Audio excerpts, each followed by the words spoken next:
Golfers, I bet you're like me. When you see these elite golfers on the TV screen get their trail elbow and their arms in such beautiful positions in downswing, and you get quite jealous. I do. So I'm going to share with you today something you can do from home that's going to allow you to feel and improve the way in which your arms are going to work in the downswing, which ultimately is going to give you more pressure on the ball, more control, more penetration to your shots, and straighter golf shots. Really improve that consistency. Let's get stuck into how we can do that with very little effort and very little time. So today we're really looking at how we can get this arm, what we would call more forward and in front of your body in the downswing. How we can lead more with the trail elbow.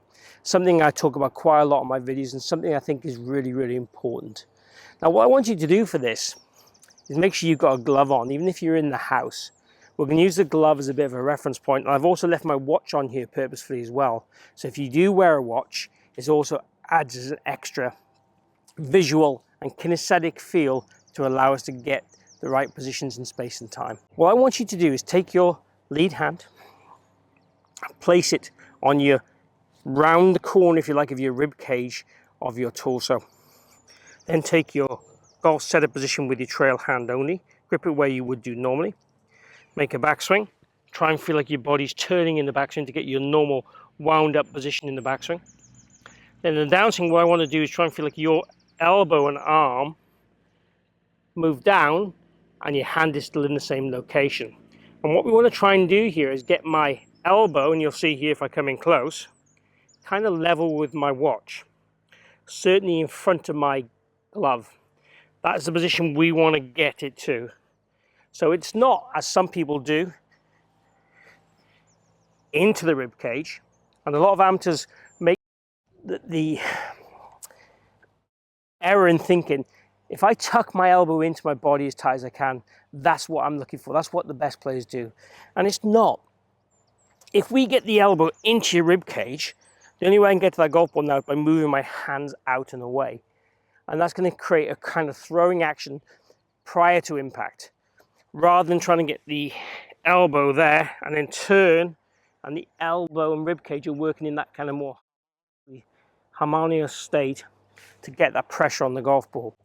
So it's very much a case of avoiding the common mistake that I see with lots of players, and a lot of guys will come into my teaching studio and goes, yeah, I'm trying to tuck my elbow in. I think that's what you want, isn't it? I'm saying, no, I want the elbow to be in front of the body. There's a space, there's a gap. Obviously, it depends on the size of your frame, depends how much gap you would have.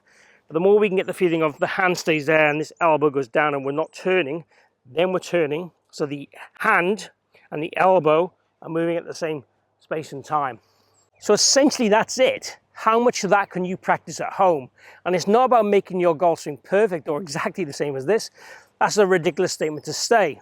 What we want to do is influence and improve what you currently do. If we manage to improve your elbow shape by a few centimeters or a few degrees, and we get a feeling that you can take straight to the golf course, that's ideal. We want things that we can take to the golf course almost like a practice swing and then own it. Now for the guys who do want to practice this, and again it doesn't have to be for a long period in time, what I would suggest is we hit a few shots one-handed, trying to feel the difference in this synchronization and movement, and then build that into a two-handed swing. So let's do that.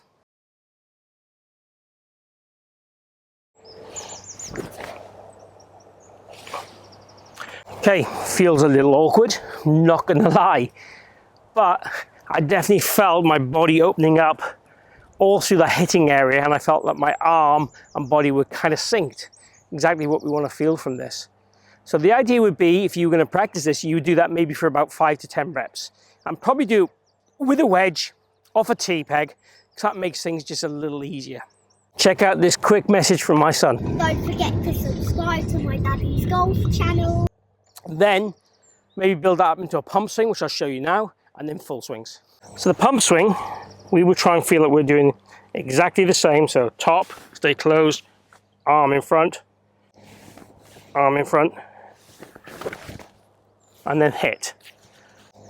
Again, don't worry too much where the ball goes. What we're just looking for is that synchronization, but we're trying to really use the visual of the glove and where the elbow will be in relation to where the glove is or this part of the body. Again, if you have a pocket on your top, getting the arm kind of past the pocket is the secret really to this exercise and drill.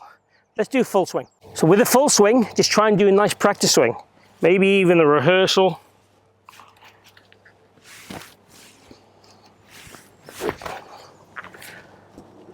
And step into the shot and hit it.